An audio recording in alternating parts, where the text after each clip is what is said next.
She was the woman who stood at the center of America's most famous, most beloved, and most tragic political dynasty, Ethel Kennedy.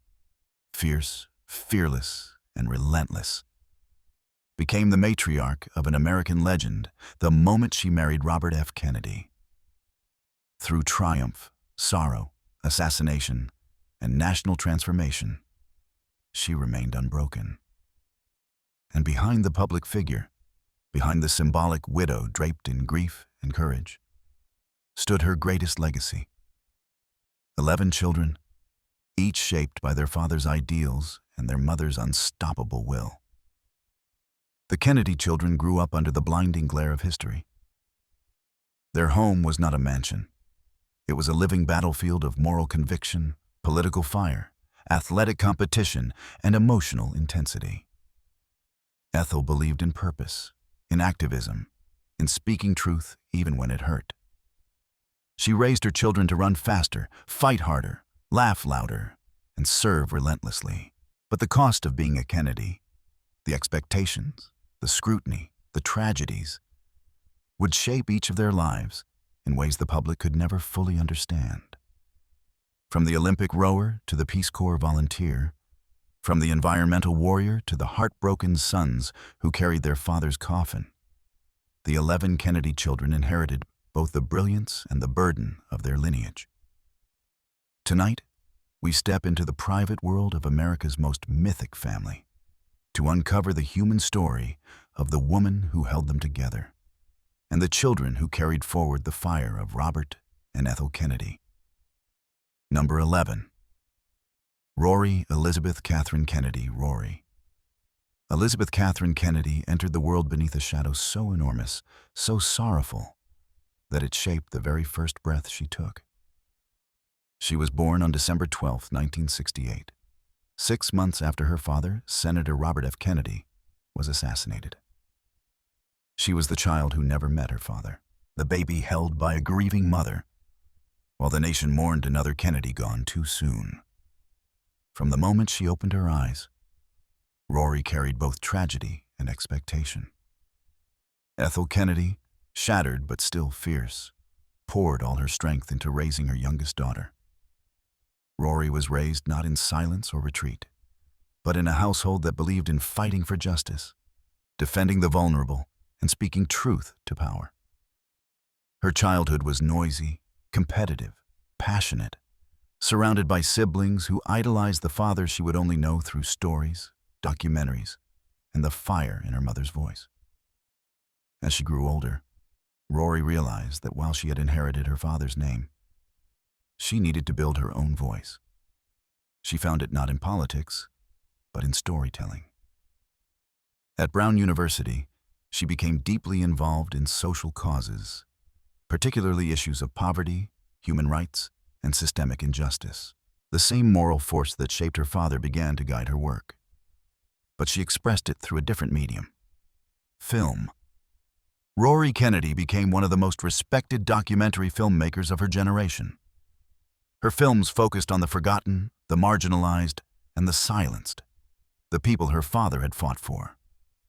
Works like Ghosts of Abu Ghraib, Last Days in Vietnam, and American Hollow were acclaimed for their honesty, depth, and uncompromising courage. She turned her camera on the dark corners of society, not to shock, but to reveal. In Rory's hands, film became activism, cinema became conscience, and storytelling became the continuation of the Kennedy fight for justice. Her personal life reflected the same resilience. In 1999, she married writer Mark Bailey in a ceremony forever marked by tragedy. It was originally planned aboard the plane that crashed and killed her cousin John F. Kennedy Jr., Carolyn Bessette Kennedy, and Lauren Bessette. Once again, a Kennedy wedding became a Kennedy mourning.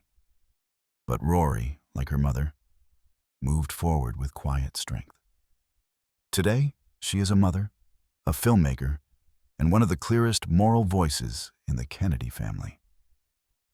While her siblings pursued politics, business, activism, or struggled under the weight of their name, Rory carved a path built entirely on truth. She did not rely on the family legacy, she expanded it. She is the daughter who never knew Robert Kennedy, yet perhaps the one who carries his spirit most faithfully, not through speeches, not through campaigns, but through an unwavering commitment to justice, empathy, and the raw human stories that shape the world. Number 10. Douglas Harriman Kennedy. Douglas Harriman Kennedy, born on March 24, 1967, came into the world during one of the most turbulent moments in American political history, named after W. Averell Harriman, the diplomat, governor, and close Kennedy family ally. Douglas's very name carried political gravity, but unlike many of his siblings, Douglas would not chase the political spotlight. Instead, his life would trace a quieter, more complex path through journalism, public service, and personal struggle. Growing up in the Kennedy household meant living in a world filled with noise, emotional, physical, and historical. 11 siblings, a fiercely driven mother, and a father whose martyrdom cast a long shadow over every Kennedy child.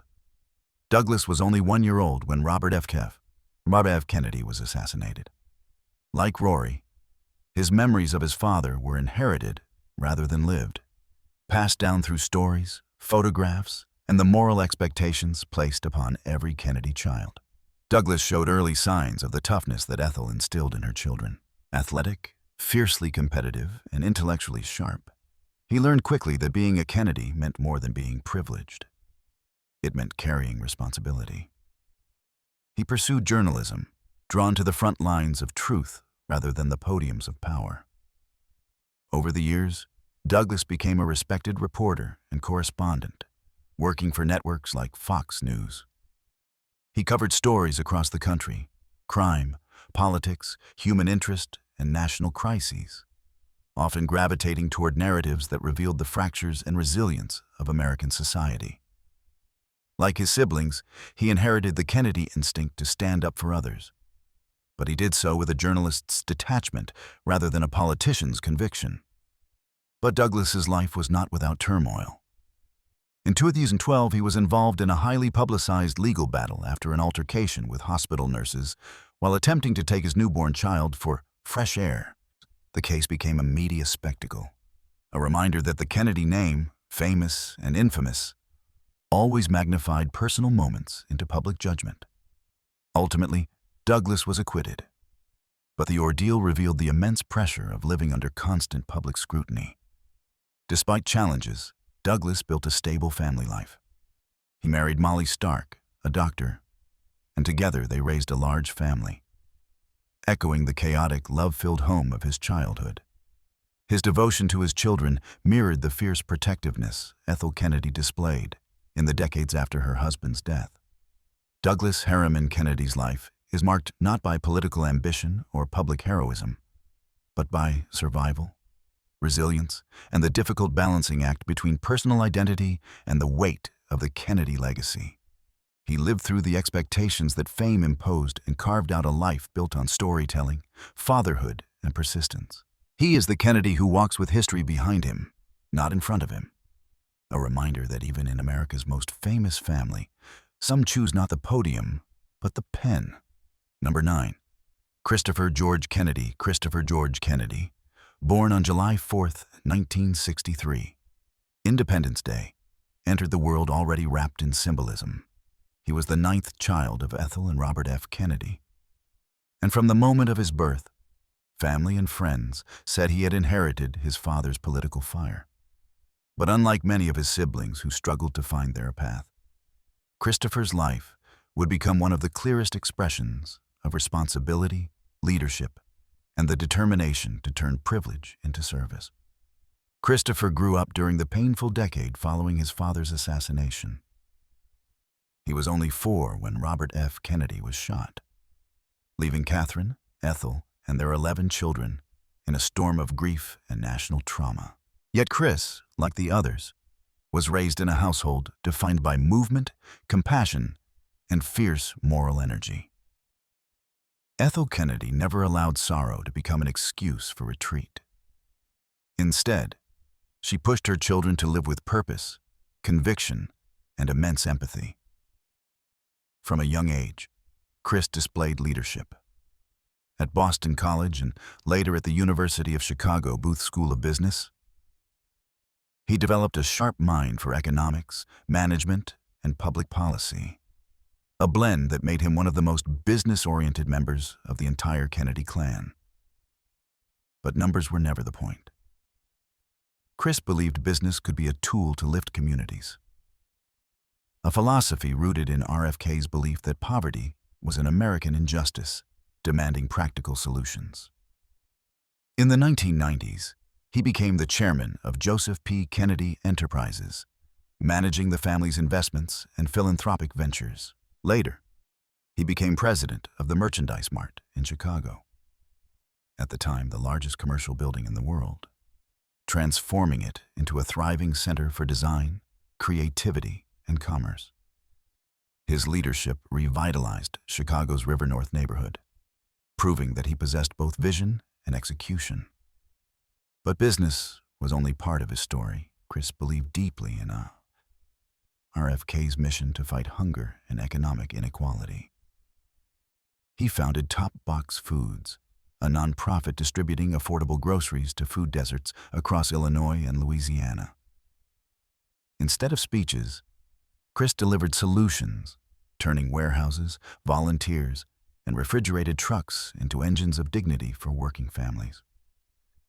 In 2018, he stepped into the political arena, running for governor of Illinois. He spoke with the same moral urgency that shaped his father: homelessness, fairness, food access, and government accountability. Though he did not win, his campaign rekindled the RFK spirit: raw, human, and fearless. Through it all, Chris raised a large family with his wife, Sheila Berner, echoing the chaotic, love-filled environment of his childhood. He once said that raising children felt like bringing my father back into the world, one day at a time. Among the Kennedy siblings, Chirstopher stands out as the builder, the one who fused business acumen with moral purpose, transforming his family's legacy into action instead of nostalgia.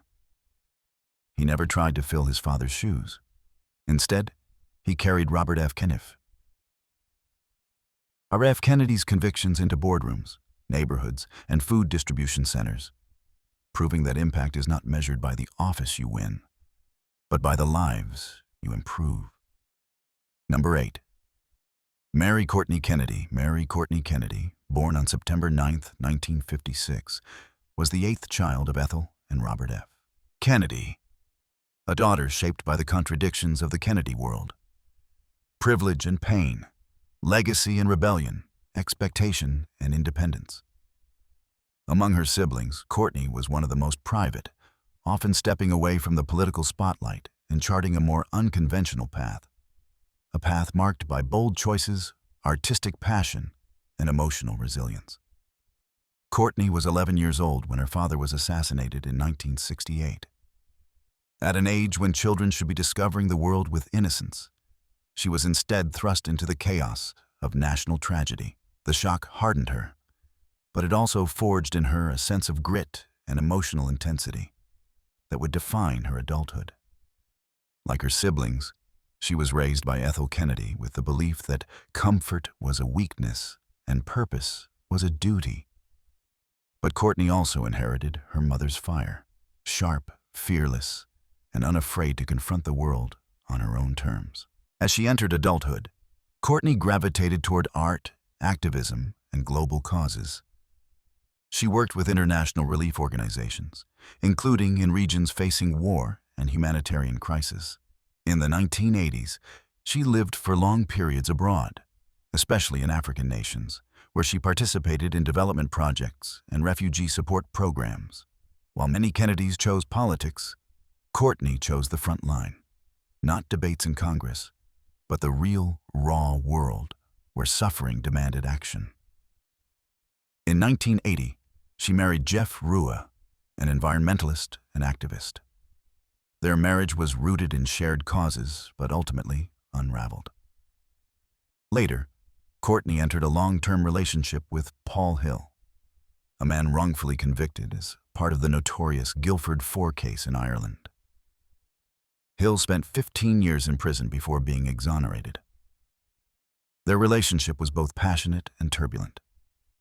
Two wounded souls bound by pain and the fight for justice. They married in 1993 and had a daughter, Saoirse. But the union eventually fell apart under the weight of trauma carried from Hill's past and the scrutiny that shadowed all Kennedy lives. Courtney's adult life became a blend of activism, personal struggle, and restless searching. She was fiercely loyal to her siblings, often serving as the emotional warrior of the family, the one who confronted truth even when it shook those around her. But the Kennedy curse lingered in small and large ways. Addiction, heartbreak, and the pressure of living up to a myth that no one had truly chosen. Despite battles and setbacks, Courtney Kennedy remained devoted to humanitarian work, environmental causes, and human rights advocacy, the pillars of the legacy left by her father. She never sought fame, she sought meaning. Among the 11 Kennedy children, Courtney is the resistor, the one who moved beyond the polished image, who embraced the imperfect, who lived boldly and vulnerably in a world that expected polished perfection. Her life reflects a deeper truth about the Kennedy family. That legacy is not always carried through politics or celebrity, but through those who confront life with honesty, even when it hurts. Number 7, Kathleen Hartington Kennedy. Kathleen Kennedy Townsend. Kathleen Hartington Kennedy, born on July 4, 1951, another Kennedy child entering the world on Independence Day, seemed destined from the beginning for a life of leadership, conviction, and public service. Among Ethel and Robert F. Kennedy's 11 children, Kathleen was the first to fully embrace the political legacy her father left behind. She inherited his intellect, his fierce defense of the underdog, and his belief that the purpose of privilege is service. Kathleen was just 16 when her father was assassinated. The image of her walking behind his coffin, composed, determined, already showing the steel that would come to define her, became one of the lasting symbols of a family both shattered and unbroken. She emerged from tragedy not weakened, but sharpened, carrying within her the moral urgency that defined RFK's final years. She attended the University of Maryland and later earned her law degree from the University of New Mexico. But Kathleen's true arena was public life. She believed, deeply and without compromise, that government existed to lift people out of hardship, a conviction rooted in watching her father fight for civil rights, fair wages, and the poor. In the 1980s and 1990s, she began building her own political identity. She served as Lieutenant Governor of Maryland, 1995 to 2003, the first woman to ever hold the position, a founder of the Maryland Center for Infant and Child Loss, and a relentless advocate for children, education, and public safety. Kathleen's political method was not charisma or theatrics. It was work. Tireless, unglamorous, boots on the ground work. She visited schools, hospitals, prisons. She fought for gun control, community safety, and equal opportunity. She stood with those who had no lobbyists, single mothers, children in poverty, neighborhoods forgotten by policymakers. And yet, her political journey also carried heartbreak. She ran for governor of Maryland in 2002 and lost, a defeat that shocked political observers and reshaped her trajectory. But Kathleen never measured success by titles. She continued her work in public policy, education, and nonprofit leadership, becoming a respected national voice on social justice issues. Personally, Kathleen's life carried both love and tragedy.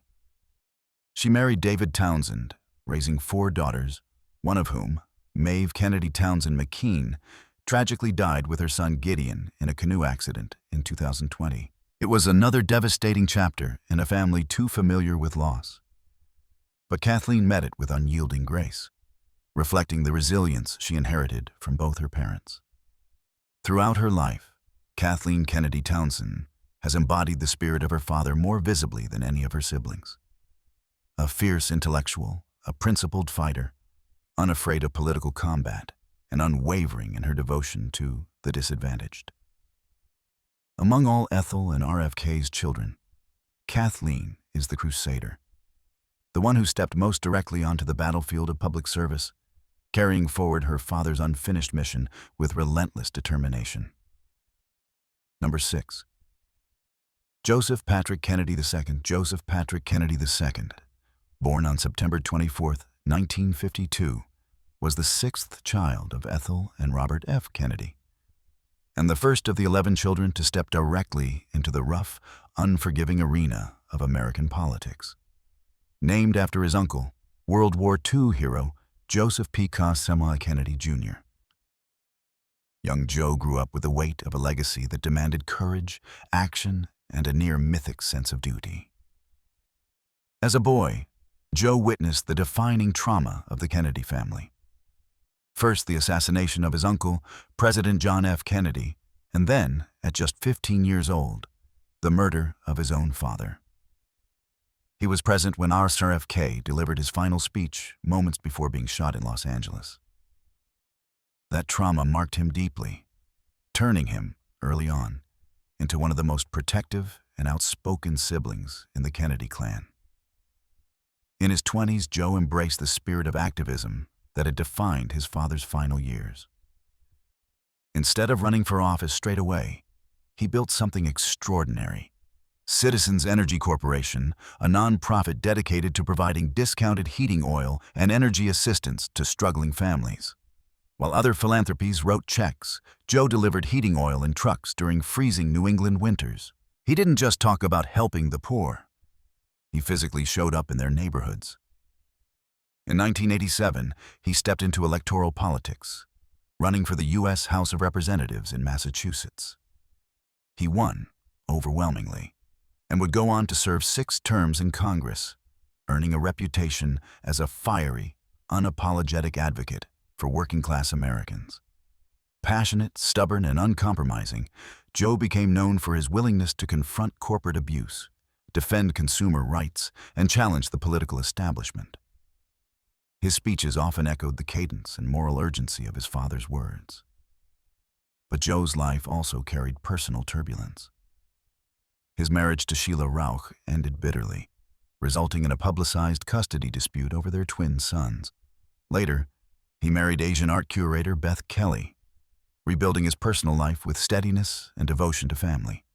Despite the political promise, Joe never ran for the Senate or presidency. Many believed he could have, maybe even should have. But Joe Kennedy II was not interested in running toward the spotlight. He was drawn to the work his father never finished, confronting poverty, inequality, and corporate greed with raw, street-level activism. Today, Joe continues to lead Citizens Energy Corporation, still fighting for families who cannot afford heat, electricity, or stability in an increasingly unequal America. He did not chase the grandeur of the presidency, but rather the gritty, unglamorous moral mission that defined Robert F. Kennedy's life in his final years. Among the Kennedy siblings, Joseph Patrick Kennedy II is the fighter. Not the polished politician or the glamorous public figure, but the son who inherited the fire, the anger, and the relentless empathy that fueled his father's greatest battles. Number 5. Michael LeMoyne Kennedy. Michael LeMoyne Kennedy, born on February 27, 1958, was the 5th child of Ethel and Robert F. Kennedy. A boy raised in a household of fierce energy, intellectual fire, and constant motion. Michael grew up surrounded by the echo of a father he lost too early, and the expectations of a name that carried both inspiration and danger. Among the Kennedy siblings, he was the charming mediator, charismatic, warm, and deeply committed to the ideal of service that defined his family. Like all of Ethel's children, Michael was shaped by the relentless pace of Hickory Hill, a home where debates were loud, sports were mandatory, and activism was woven into everyday life. He attended Harvard, where he developed a reputation as both a natural leader and a compassionate friend, echoing the best qualities of his father. But unlike some of his more public siblings, Michael gravitated toward the operational side of service.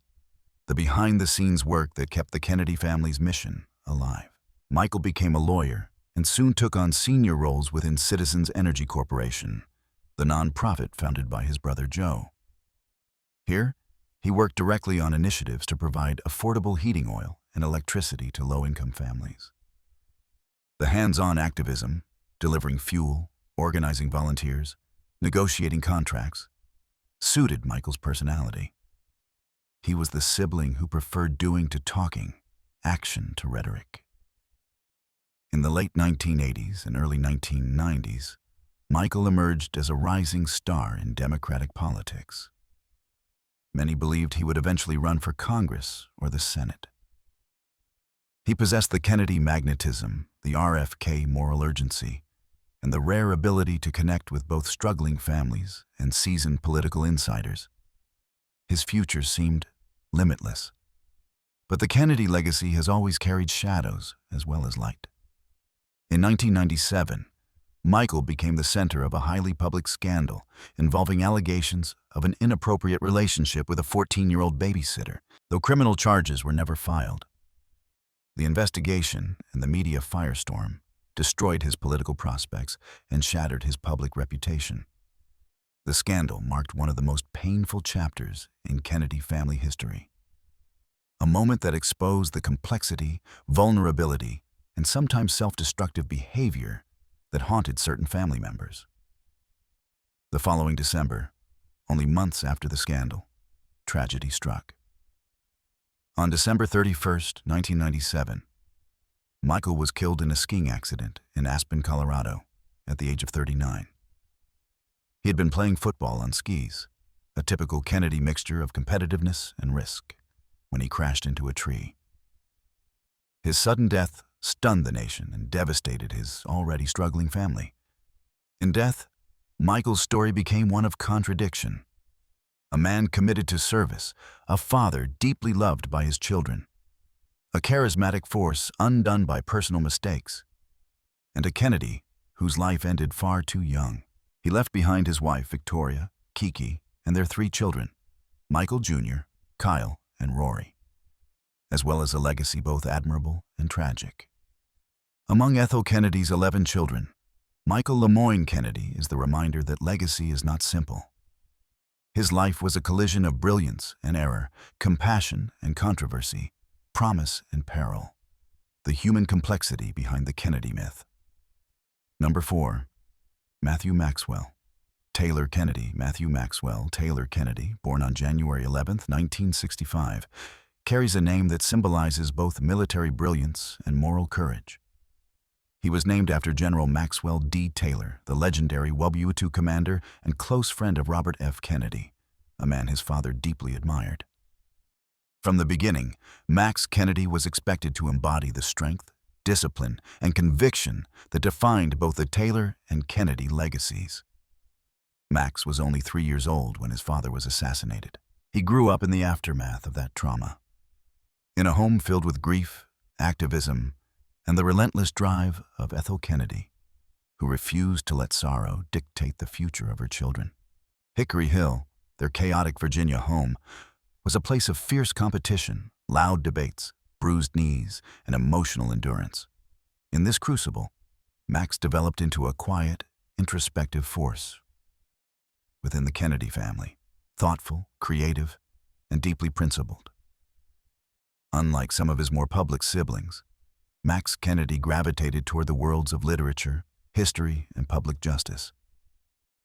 He possessed a sharp mind and a historian's eye, fascinated by the stories of political courage and moral crossroads. After attending Harvard College and the University of Virginia School of Law, Max built a life grounded not in political ambition, but in service and intellect. One of his earliest major contributions to the Kennedy legacy was his work compiling and editing Make Gentle the Life of This World, a powerful collection of Robert F. Kennedy's most inspiring speeches. Published in 1998, the book served as a moral compass for a new generation, revealing RFK's deep empathy, fierce opposition to injustice, and unwavering belief in moral leadership.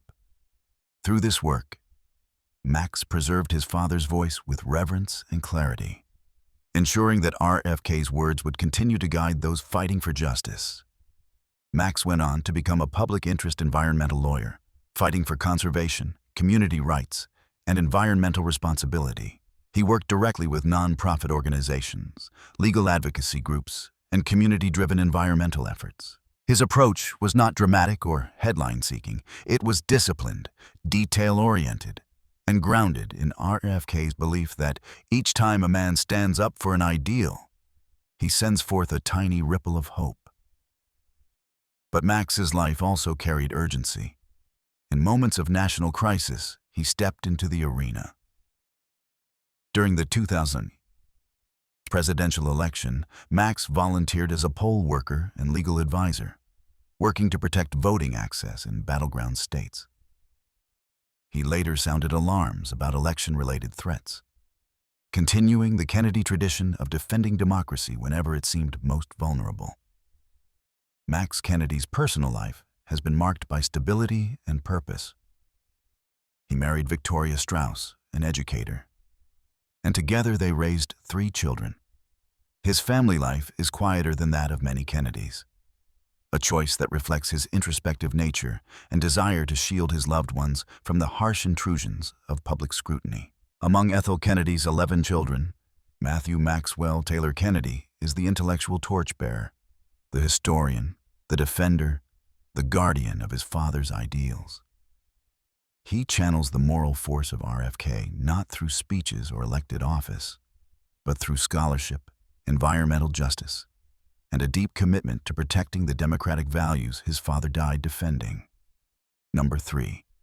Mary Carey Kennedy, Carey Kennedy. Mary Carey Kennedy, born on September 8, 1959, was the 3rd youngest child of Ethel and Robert F. Kennedy, and the daughter who would become the most relentless defender of human rights in the entire Kennedy generation. Among all 11 siblings, Carey inherited her father's moral urgency most directly. She did not just admire RFK's activism, she continued it, expanding his legacy onto a global stage he never lived to see. Carey was only 8 years old when her father was assassinated. The trauma carved itself into her young conscience, not as fear, but as purpose. Where some of her siblings struggled under the weight of tragedy, Carey transformed it into fuel. Ethel Kennedy, driven by grief but guided by force of will, raised her children to believe their father's fight was now theirs. Carey took that mandate literally. Growing up at Hickory Hill, the loud, wild, morally charged Kennedy household, Carey developed a fierce will, sharp intellect, and deep empathy. She attended Brown University and Boston College Law School, but her education began far earlier, shaped by the voices of civil rights leaders and anti-poverty activists who walked through her home as if it were a command center for justice. In 1988, Carey founded the Robert F. Kennedy Center for Human Rights, now known as RFK Human Rights, to carry forward her father's unfinished mission. But Carey didn't hide behind a foundation name. She plunged into the world's darkest corners herself. She worked with political prisoners, refugees, and victims of torture in more than 60 countries, documenting abuses and confronting dictators. Her activism has focused on human trafficking, child labor, land rights for indigenous communities, gender-based violence, political imprisonment, and systemic injustice around the globe. Carey's voice is not diplomatic. It is fearless, prosecutorial, and uncompromising. She has a gift for transforming moral outrage into organized action, rallying governments, organizations, and ordinary citizens to confront injustice. Her best-selling book, Speak Truth to Power, became a global movement, featuring interviews with human rights defenders around the world and inspiring a stage play, curriculum, and photo exhibit. Her personal life, like many Kennedys, has been marked by turbulence. Her marriage to New York Governor Andrew Cuomo ended publicly and painfully, and Carey found herself once again at the center of media scrutiny. But she faced it with the same resolve that shapes her activism. She refused to break. Carrie is also a mother, raising 3 daughters who share her commitment to justice. A continuation of the multi-generational Kennedy mission to serve, defend, and uplift. Today, Carrie Kennedy remains one of the most influential human rights activists in America. She is the daughter who transformed personal tragedy into global change, who expanded RFK's legacy beyond borders, and who proved that activism does not need office or title, only conviction. Among Ethel Kennedy's 11 children, Carrie is the crusader of justice, the one who carries her father's fire into courtrooms, conflict zones, and human rights coalitions around the world. Number 2.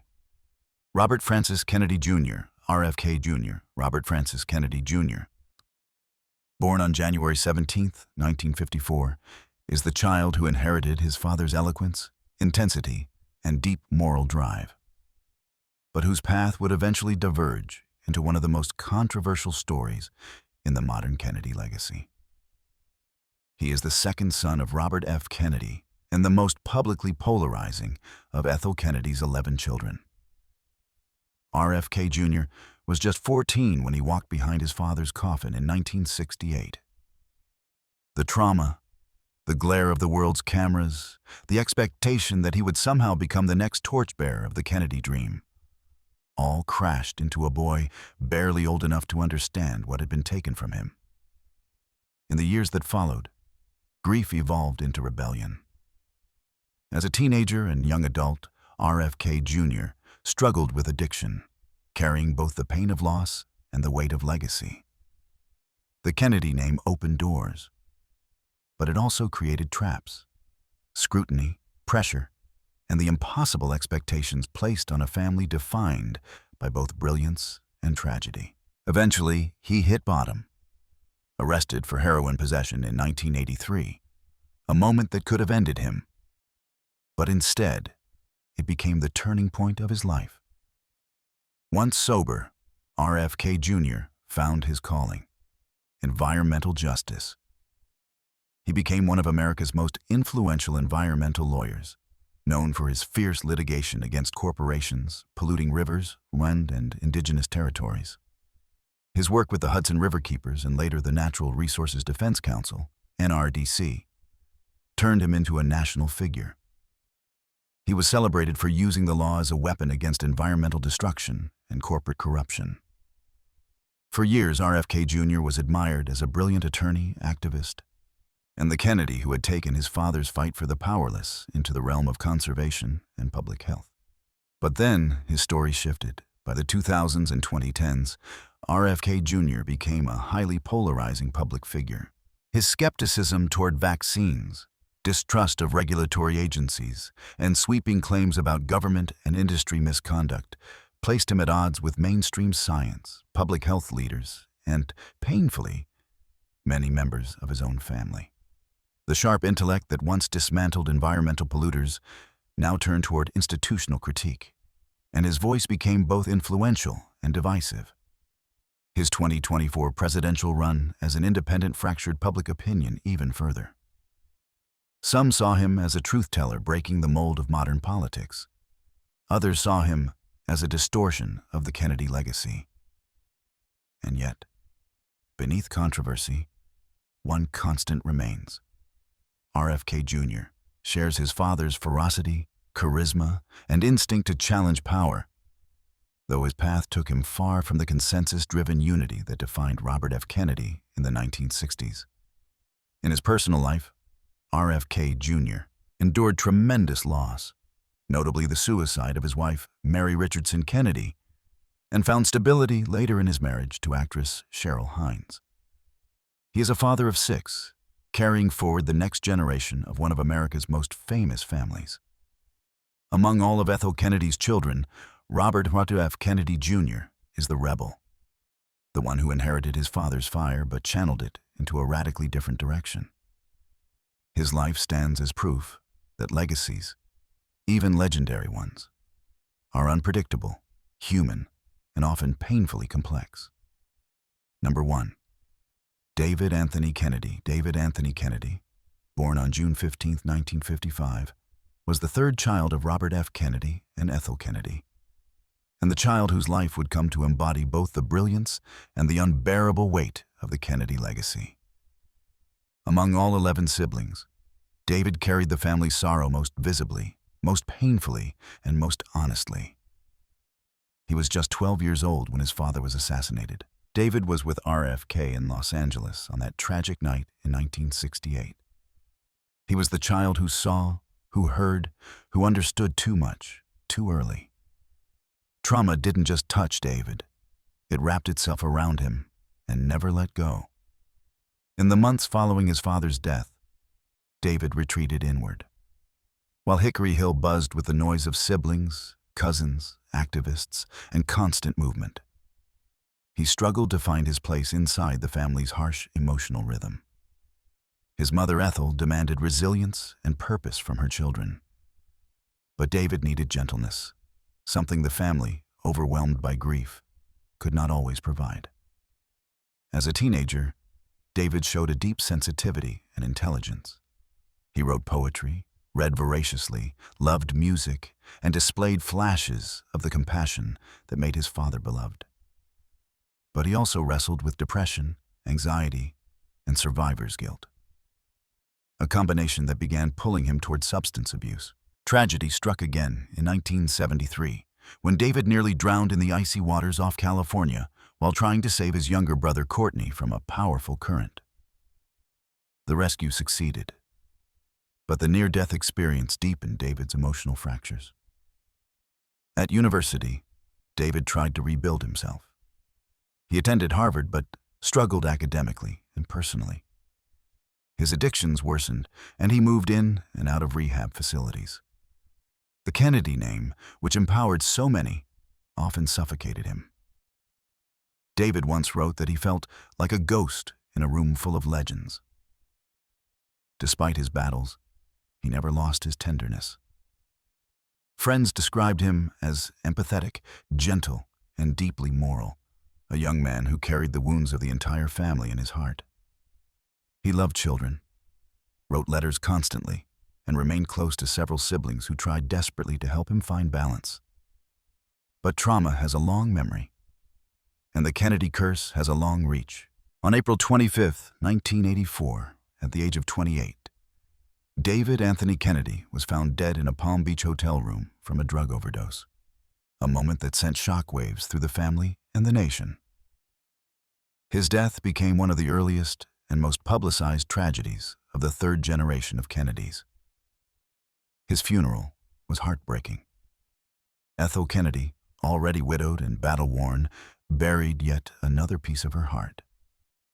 His siblings mourned him not as a statistic in the Kennedy curse, but as the sensitive soul who had struggled to live inside a mythology too heavy for any young man to bear. David Kennedy's story is the rawest, most painful chapter among RFK's children. His life reminds us that legacies built on greatness can cast shadows long enough to swallow the gentlest among us. He was not weak. He was wounded. Not lost, but overwhelmed by the impossible weight of memory, expectation, and grief. Among the 11 Kennedy children, David is the tragedy. The reminder that behind the fire and triumph of the family lies a vulnerability so human, it hurts to look at directly. He symbolizes the cost of history and the pain carried by those born into its harshest light. The story of Ethel Kennedy and her 11 children is not simply a family biography. It is the emotional history of America's most mythic political dynasty. A story of triumph and devastation, of courage and collapse, of extraordinary purpose and painfully human struggle. It is a legacy built on brilliance, shadowed by grief, and carried forward with unbreakable will. At the center stands Ethel Kennedy, a woman of steel, joy, and relentless faith. Widowed at 40, with 11 children and a nation watching, she refused to let tragedy define her family. She turned her home into a battlefield of moral conviction. She raised her children to run faster, fight harder, and believe fiercely in justice. She demanded excellence, toughness, and service, values that would echo through every generation of Kennedys who followed. And the children she raised? They became the living continuation of the world Robert F. Kennedy dreamed of. Rory, the daughter born into mourning, became the documentarian of conscience, telling the stories the world tries to forget. Douglas became the journalist navigating truth in a nation divided. Chirstopher became the builder of cities and food justice programs. Courtney carried empathy to the front lines of global crises. Kathleen became the fighter, the first woman lieutenant governor of Maryland. Joseph II carried RFK's fire into Congress and into the streets of America's poorest communities. Michael, brilliant and flawed, embodied both the promise and the tragedy of the Kennedy name. Max, the historian, preserved his father's words and fought for environmental justice. Carrie, the human rights warrior, carried RFK's moral thunder into more than 60 countries. RFK Jr., the rebel, the lightning rod, the controversial crusader, inherited his father's fire in its most turbulent form. David, the gentle soul, was the reminder that beneath greatness lies fragility, and that some hearts cannot bear the weight of history. Together, they form the mosaic of an American legend. 11 children shaped by a mother's will, a father's ideals, and a grief that never slept. A family that has lifted, inspired, divided, and haunted a nation for more than half a century. The Kennedy legacy is not clean. It is not flawless. It is not myth. It is human, brilliant, wounded, courageous, real. And at the heart of that legacy stands Ethel Kennedy, the woman who refused to let the flame go out, who raised 11 lives out of the ashes of tragedy, and who turned an American family into a force that still shapes justice, politics, culture, and conscience. Her legacy is not carved in monuments or speeches, but in the 11 children who carried her fire into the world. Each in their own way, each with their own light, each proof that love and purpose can outlive tragedy.